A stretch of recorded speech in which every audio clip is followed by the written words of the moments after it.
ही अपनी इस बहन को हर राखी की कीमत दे दी।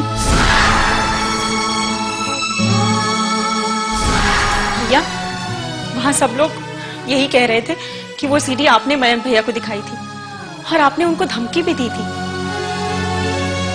वैसे मुझे अभी तक इस बात का यकीन नहीं है कि ये सब आपने किया है। बताइए भैया, प्लीज मुझे मेरी खुशियां दे दीजिए, वरना वो लोग मेरा जीना हराम कर देंगे। प्लीज मेरा घर टूटने से बचा लीजिए भैया। क्या बात है, क्या सोच रहे हो? मैं तो अभी तक ये सोच रहा था कि पूर्वा इस घर में बेहद खुश है, जबकि ऐसा नहीं है। वो खुश नहीं है तनु। और जानती है उसके दुख का कारण कौन है? मैं, उसका अपना भाई। तनु, उसकी आंखों से बहते हुए आंसुओं का जिम्मेदार मैं हूं। साहिल, तुम क्या कह रहे हो? सही कह रहा हूं तनु। उस घर में सब लोग यही सोच रहे हैं कि मयंक को मैंने फंसाया। वो इंस्पेक्टर साहब को जो सीडी दी है वो मैंने दी है, और इसी बात को लेकर पूर्वा को सब लोग उस घर में ताना दे रहे हैं। पूर्वा मुझसे आकर कह रही है कि मैं उसकी खुशियां लौटा दूं। तुम ही बताओ, जब मैंने उसकी खुशियां छीनी नहीं है तो मैं कहां से लौटाऊं? साहिल, तनु, मैं इस इल्जाम को बर्दाश्त नहीं कर सकता। मेरी वो बहन जिसकी आंख में मैं एक आंसू भी देखकर तड़प उठता था, आज वो कह रही है कि उसको रुलाने वाला मैं हूं। साहिल, हो सकता है हमने कोई गलतफहमी हुई होगी। तुम उनकी गलतफहमी दूर कर दो बस। कोई नहीं मानने वाला, लेकिन एक बात तो पक्की है, मैं अपनी बहन को रोता हुआ नहीं देख सकता। उसकी खुशी के लिए मैं कुछ भी करूंगा। अगर हुआ तो मैं मयंक को भी बचाऊंगा। अगर मयंक को बचाने से मेरी बहन को उस घर में सुकून की जिंदगी मिलती है तो मैं मयंक को बचाऊंगा। लेकिन साहिल, तुम मयंक को बचाओगे कैसे? इंस्पेक्टर साहब से बात करूंगा, उन्हें बताऊंगा कि सीडी की सच्चाई क्या है। साहिल, अगर हम सीडी दे भी देंगे तो क्या फर्क पड़ेगा? जो उसके अंदर दिख रहा है और कैसे साबित करेंगे? बोलूंगा इंस्पेक्टर साहब को कि मयंक को कोई फंसाना चाहता है। आप पहले सीडी भेजने वाले को खोज निकालिए, उसके बाद तहकीकात करके किसी फैसले पर पहुंचिए। ठीक है साहिल, अगर तुम्हें लगता है कि तुम इंस्पेक्टर को समझा सकते हो तो जरूर कोशिश करो, क्योंकि मैं नहीं चाहूंगी कि पूर्वा की आंखों में आंसू हो, और ये भी कभी नहीं चाहूंगी कि उन आंसुओं की जिम्मेदारी तुम पर आए। साहिल, जब हम कल मंदिर जाएंगे ना तो पूर्वा को भी वहीं बुला लेंगे और उसे अपने साथ पुलिस स्टेशन ले जाएंगे और तसल्ली दिलाएंगे कि जो इल्जाम तुम पर लगाया गया है गलत है।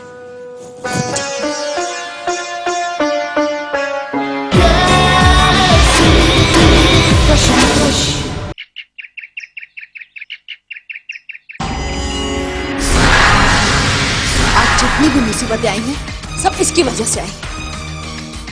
ना तो आदित्य इसके बहकावे में आकर भागता और ना तो मुसीबत में फंसते। इस मनहूस का काला साया आते ही हमारे घर में अंधेरा करने लगा है।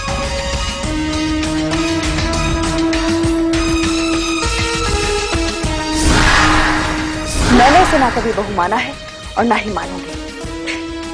जिसकी माँ हमारे घर के टुकड़ों पर पलकर बड़ी हुई है, उस घर की लड़की इस घर की बहू? हरगिज नहीं। तेरा भाई क्या सत्यवादी हरिश्चंद्र है कि वो जो कुछ कहे उसे मैं सच मान लूं? नानी माँ, मेरा यकीन कीजिए, मेरे भैया ने वो सीडी वहां नहीं भेजी। ओ, तो क्या सीडी के पाम निकल आए जो वो अपने आप चलकर पुलिस पहुंच गई? ये सब तेरे भाई का किया था। बिहारी कौन था क्या हमें पता है? हमारी तस्वीर उसके पास से मिली नहीं ना? तस्वीर मिली इसकी, इस मनहूस की। पूछो इससे। तुम मुझे हिदायत देने चली है? मुझे? नानी माँ, चुप! एक शब्द भी मुंह से निकाला तो इस घर से धक्के देकर बाहर निकाल दूंगी।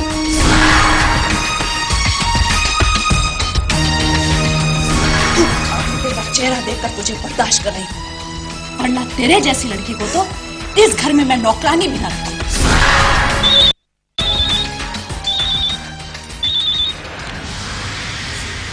भाभी, पूर्वा रो रही थी? नहीं, मैं भला क्यों रोने लगी?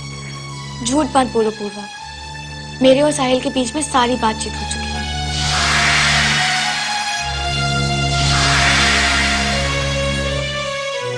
देखो पूर्वा, मैं अपने पति का पक्ष नहीं लूंगी, लेकिन तुम्हारे भाई के बारे में इतना जरूर कहना चाहूंगी कि उन पर जो भी इल्जाम लगाया गया है सब कुछ गलत है। मुझसे बेहतर तुम अपने भाई को जानती हो पूर्वा।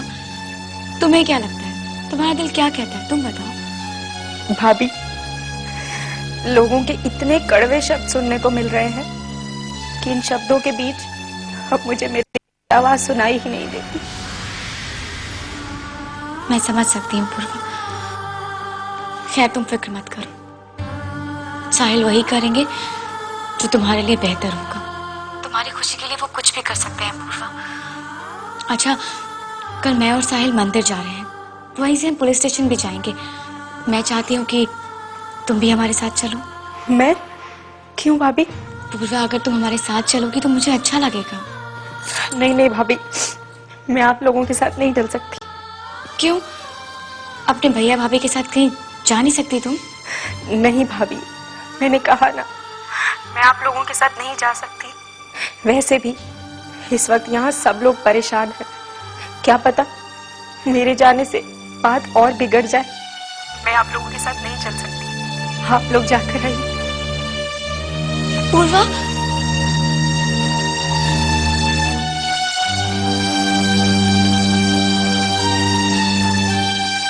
मैं जानती हूँ भाभी, मेरे भैया गलत हो ही नहीं सकते। उन्होंने मुझसे वादा भी किया कि वो मेरी खुशी के लिए कुछ भी करेंगे। उन्हें मेरी वजह से वो करना पड़ेगा जिसे करने के लिए उनका दिल कभी तैयार नहीं होगा। फिर भी भैया अपना वादा पूरा करने के लिए अपने दिल की चाहत को नजरअंदाज करेंगे।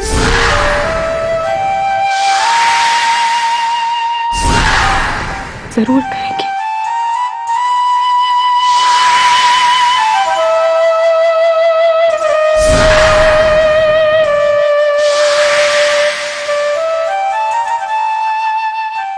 जी हाँ सर, मैं तलाश कर रहा हूं सर।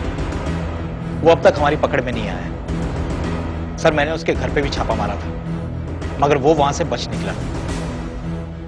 सर, मुझे लगता है कि उसकी मां उसका साथ दे रही है। और सर, अब मेरा शक में बदल चुका है। एक तो उसके खिलाफ मेरे पास सारे सबूत हैं, और दूसरा उसने कानून से भागकर यह खुद साबित कर दिया है कि उसी ने बिहारी को मारा है। अब सर, उसे पकड़ने का एक ही आसान तरीका है हमारे पास। अगर हम उसे भगोड़ा करार देकर उसकी तस्वीर अखबारों में छपवा देते हैं तो किसी न किसी की तो नजर पड़ ही जाएगी, और इस तरह वो हमारी पकड़ में आ जाएगा। बस सर, आपकी इजाजत चाहिए। Thank you sir. मैं आज ही अखबारों में छपवाने की तैयारी करता हूं। जय हिंद सर।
पुलिस वालों ने तो मेरी मुसीबत और भी बढ़ा दी।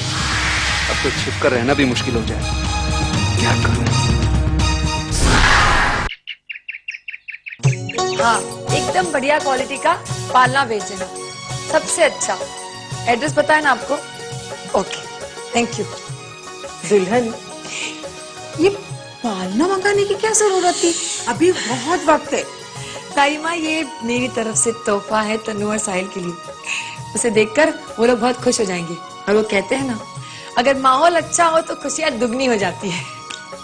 लेकिन साहिल ने माहौल तो पहले से इतना बदल रखा है, कोई कमी लग रही है क्या? हाँ दाई अम्मा, एक कमी है। ये सारे बेजान खिलौने हैं, असली खिलौना तो जब आएगा तो पूरा घर किलकारियों से गूंजेगा।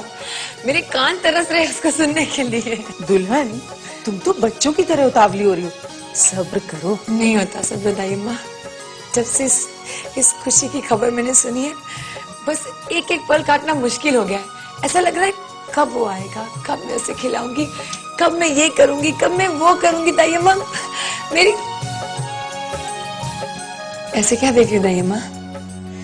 मैं देख रही हूँ कि मेरी दुल्हन दादी बनने वाली है, लेकिन उसमें कहीं एक बच्चा छिपा हुआ है। दाई अम्मा, खिलौने के साथ खेलने के लिए बच्चा बनना पड़ता है, और वो जो आ रहा है वो मेरा खिलौना ही तो है। आप तो जानती है दाई अम्मा, माँ बच्चे से ज्यादा अपने पोते से प्यार करते हैं।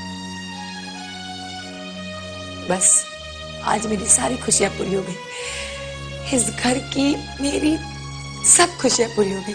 भगवान ने हमें सब कुछ दे दिया दाई अम्मा। बस तो फिर आंखों में आंसू क्यों? दो वजह से आंसू आए दाई अम्मा। एक तो खुशी के आंसू है, और एक अगर वरुण जिंदा होते तो। दुल्हन, तुम ही तो कहती हो कि वरुण के ना होते हुए भी तुम्हें ऐसा लगता है कि हर वक्त वरुण तुम्हारे साथ होता है। फिर उसकी कमी क्यों खल रही है तुम्हें? देखो, अगर तुम रोगी ना तो वरुण की आत्मा को बहुत दुख होगा, और तुम इस माहौल में क्या। नहीं दाई माँ, गलती हो गई, आइंदा ऐसा नहीं करूंगी। बताइए, पालने में हम कौन से रंग की चादर बिछाएंगे? पीले रंग की, क्योंकि पीला रंग तो कृष्ण भगवान को प्यारा होता है, और हमारा पोता कृष्ण भगवान की तरह होगा। मैं मेरे पोते का नाम कृष्णा रखूंगी। हाँ दाई माँ।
आप तो अंतर्यामी हैं। आप अच्छी तरह जानती हैं कि मैंने मयंक को फंसाने की कोशिश नहीं की, फिर भी लोग मेरी बहन को उस गलती की सजा दे रहे हैं जो मैंने नहीं की। मैं अपनी बहन को रोता हुआ नहीं देख सकता माँ।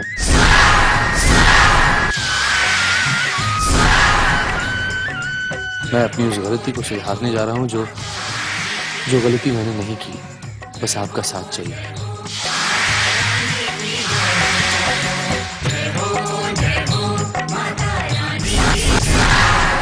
और मेरा विश्वास है कि आप मेरा साथ जरूर देंगे।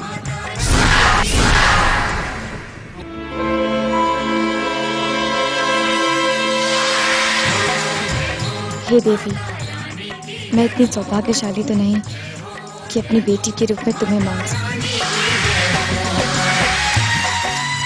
मैं आपकी तुलना भी नहीं कर सकती। हाँ, इतना जरूर चाहूंगी कि मेरी बेटी के रूप में आप हो। बस इतनी मेहरबानी कर देना।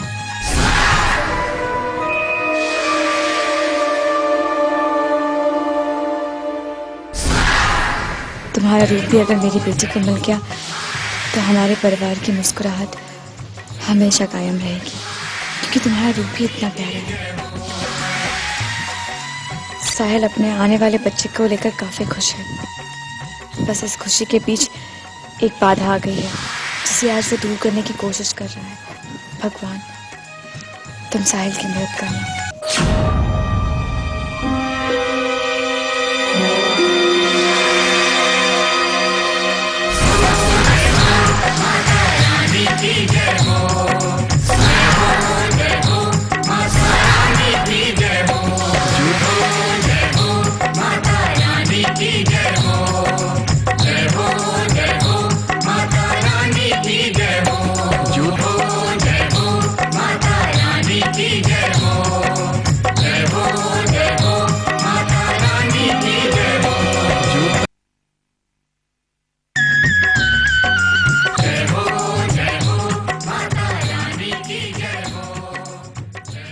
क्या मांगा मंदिर में?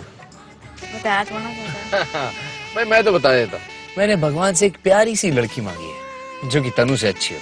ओ, मैंने तो लड़का मांगा। मेरे जैसा? हाँ।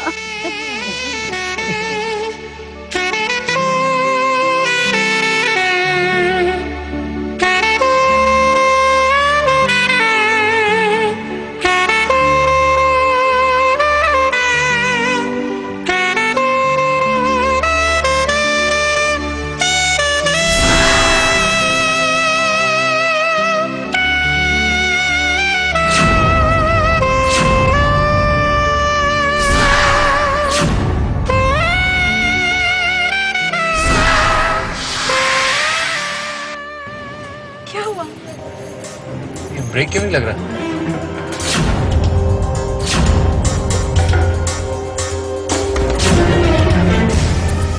सही से चेक करो, लग जाएगा। ब्रेक क्यों नहीं लग रहा? साहिल, एक सेकंड देखने दो ना मुझे।